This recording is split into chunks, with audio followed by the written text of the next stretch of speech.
বন্ধুরা, welcome to my YouTube channel. আজকের ভিডিওতে আমি শেয়ার করব অন্নপূর্ণা যোজনায় আসা নতুন স্ট্যাটাসটি কী, এই নতুন স্ট্যাটাস থাকলে আমরা কি বুঝে নেব এবং আমাদেরই বা কী করতে হবে তা বিস্তারিত তথ্য তুলে ধরছি। যারা নতুন আমার চ্যানেলটি সাবস্ক্রাইব করবে এবং পাশে থাকা বেল আইকন অন করে রাখবে, তাহলে তোমাদের কাছে নতুন নতুন আপডেট দ্রুত পৌঁছে যাবে।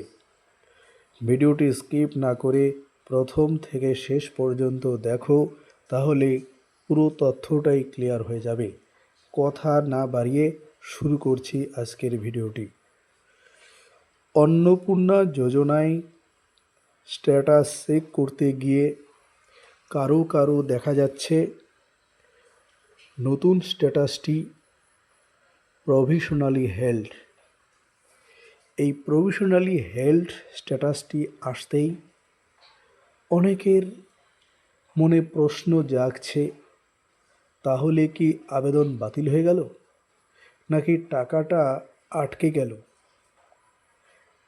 গত 8 তারিখে সরকারিভাবে নোটিশ জারি হয়েছিল যে যারা নাকি আশাকর্মী, অঙ্গনওয়াড়ি কর্মী, para teacher, contractual employee, VRP, ভিসিটি, civic police সহ সরকারি পারিশ্রমিকপ্রাপ্ত কর্মী যারা আছেন, তাদের এরকম প্রভিশনালি হেল্ড স্ট্যাটাস আসতে পারে।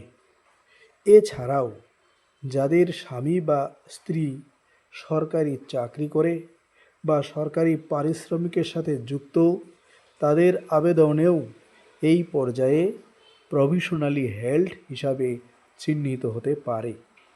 তাহলে প্রভিশনালি হেল্ড মানে কি? সবথেকে গুরুত্বপূর্ণ বিষয় হলো, এই স্ট্যাটাস থাকা মানেই কিন্তু আবেদনপত্রটি বাতিল নয়, বরং এটা সাধারণত বোঝায় যে আবেদনটি অতিরিক্ত বা প্রশাসনিক পর্যালোচনার অধীনে রয়েছে। যাচাই শেষ হওয়ার পরই চূড়ান্ত সিদ্ধান্ত নেওয়া হবে। তাহলে যাদের এই অন্নপূর্ণা যোজনায় স্ট্যাটাস প্রভিশনালি হেল্ড এসেছে, তাহলে তারা কি করবে?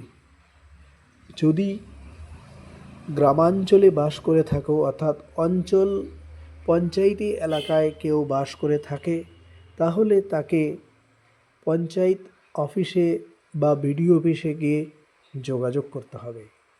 যারা পৌর অঞ্চলে বাস করে, তাদের পৌরসভার অফিসে গিয়ে যোগাযোগ করতে হবে। তার থেকে যেটা করণীয় সেটা হচ্ছে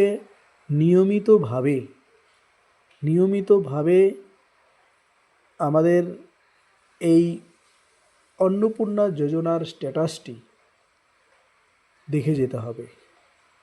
তাহলে কিছুদিন অপেক্ষা করলেই হয়তো এই সমস্যাটির সমাধান হয়ে যাবে। তার জন্য দুশ্চিন্তার কোনো কারণ নেই, অপেক্ষা করতে হবে। এটা